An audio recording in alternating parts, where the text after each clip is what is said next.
Hello friends, welcome back to my channel. I am TerreeBold. If you're new here, welcome, and if you've been rocking with me for a while, welcome back. So today's video is a goodie. I want to talk to y'all about how do you know if you need to reset your life. And this video is mostly geared towards people who are midlife. So let's say you're 35 to 65 is what I'm calling midlife. A lifestyle makeover or reset can apply to anybody, but I am specifically targeting those folks who are within that age range. All right, so in my opinion, I would say midlife is the perfect phase in life to make a shift, reset, or pivot. And for most of us, when we reach this point of our lives, we've built the life and the lifestyle that we've had, for better or worse, and the ideas and perspectives that we have adopted throughout the years and cultivated have brought us to this point that we're at in our life. Our experiences, possibilities, combined with a little optimism, really does give us the perfect recipe for sitting down and figuring out what we want the second half in our lives to look like. It's the perfect time to sit down, reassess, and evaluate how we're spending our time. And then also, if we need to make a shift in priorities, then I would say midlife is the perfect opportunity to start doing that. And listen, don't get me wrong, midlife can also be confusing AF. So going back to the fact that we've kind of built this life that we're maintaining now, that could also keep us from growing and expanding because we feel like we're having to try and maintain a status quo, and the certain things that we place value on or that we prioritize, we might try to hang on to that. You know, there's a certain image that we built around ourselves. We might try to maintain that even though it's no longer serving us. So listen, if you're not sure if you need a midlife reset, don't worry, I got you. I'm going to give you 10 clues that will help you decide if you need a midlife reset. All right, so number one, you feel like you have little, low, or no energy. And I can remember starting to feel that way, to be quite honest, and I know this is going to resonate with some people. I kind of felt like it was all I could do to get out of bed, get myself dressed, and do the things that I needed to do. I was just tired. I was tired, and the reason why I was tired is kind of going to fold into another one of the clues. But yeah, I was just so low energy, and I remember telling people, I was like, man, I just feel like I have no energy, and it didn't matter how much sleep I got. I did not have that energetic personality that I normally have. Okay, so here's the second clue. You feel like you don't have enough time. And time management is something that I think we all could stand to do a better job at. But for me, I found myself a lot of times being busy, meaning that I was busy doing things, but it really wasn't to a particular end. It's just that I was doing stuff. And when I look back, I was like, what was that all for? But the things that I wished, or that I would sit and I say, I wish I could make time for that, I very well could have. But it's like everything else, especially, you know, when my daughter was at home, I gave a lot of time and focus to her too.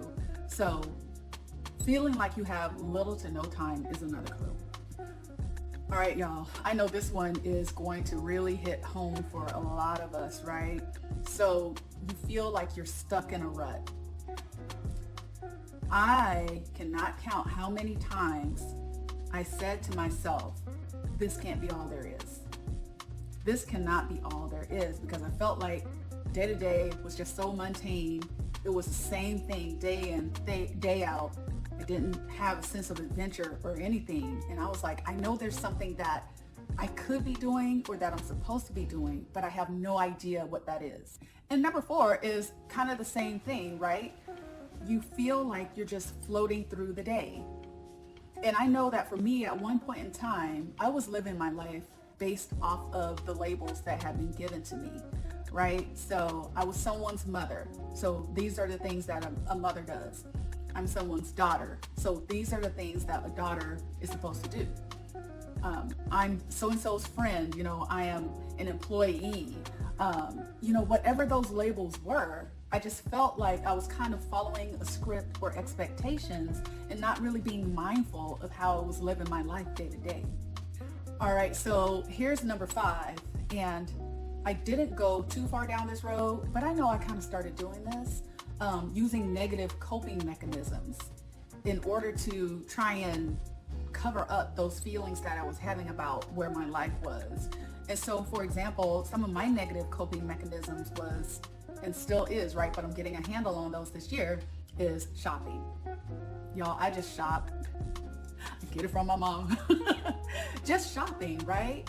And the things that I've accumulated, I look at and I'm like, okay, some of the stuff I donated, some of the stuff I gave away, some of the things I ended up throwing away. And it's just kind of like, there's really no value in it. It's just, I get that boost, I get that high, when I could have used that money and invested it in something else. I could have invested it in an experience. I could have invested in stocks and bonds or whatever, but I just chose to allow myself to do impulse shopping. Another one of my negative coping mechanisms was overeating. I would just snack and snack and snack. I wasn't one of those people who would sit down to a full-on meal several times throughout the day, but snacking, I was a snackosaurus rex, and I'm still combating that. But yeah, definitely overeating, or just mindless eating. And then another one was, I know especially during the pandemic, I started drinking alcohol more than I had in a long time. Y'all, I got into day drinking. I was just like, who the hell am I? But yeah, just trying to cover up those feelings of, again, you feel like you're floating through life. You feel like you're stuck in a rut. So what do you do to numb that? You find sometimes negative coping mechanisms to deal with that. Number 6, another clue could be that you've really excelled in certain areas of your life, but then in others, you just totally neglected.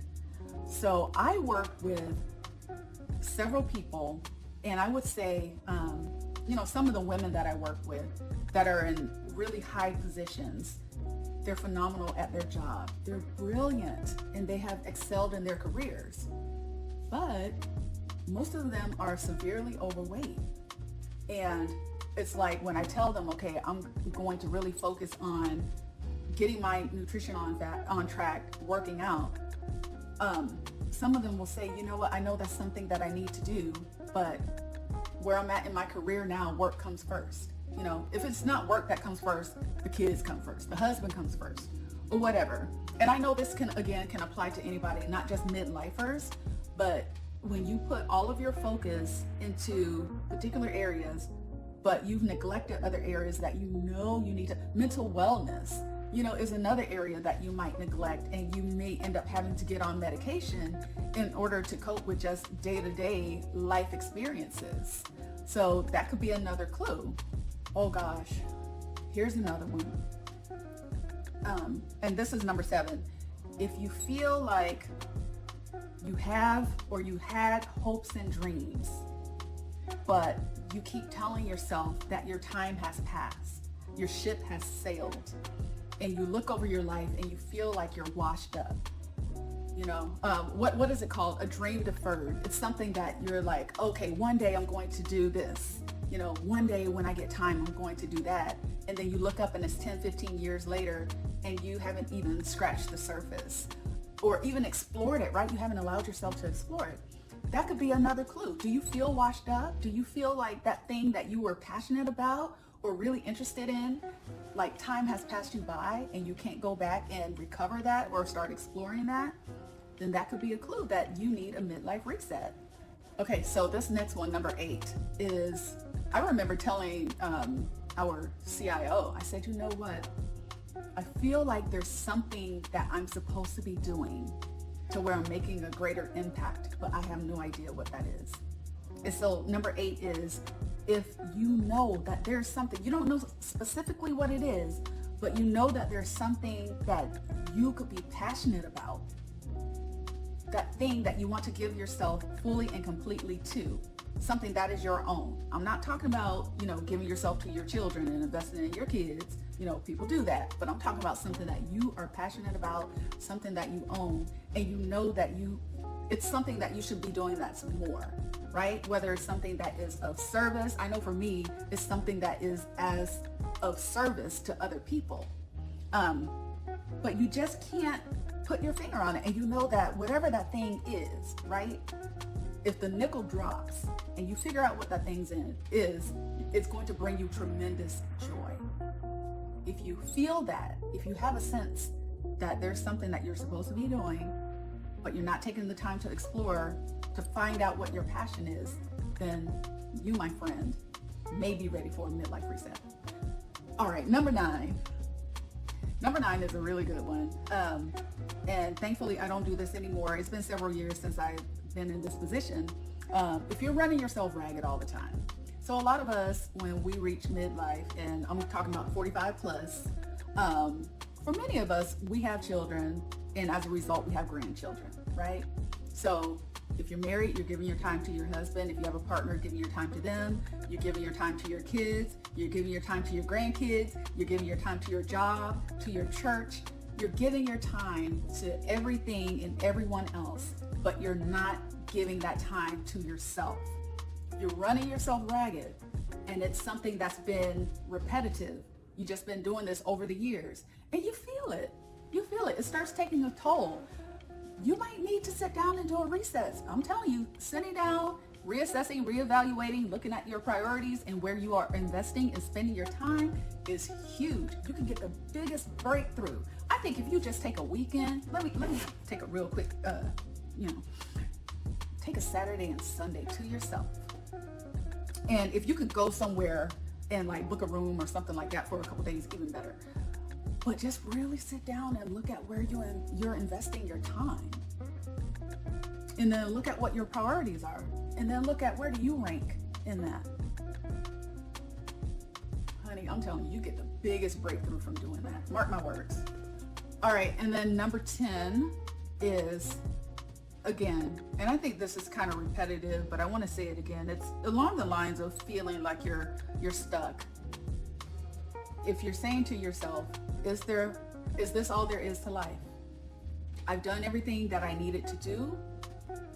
I've taken care of my family. I've excelled in my career. I've traveled, whatever it is. And you're like, is this all there is?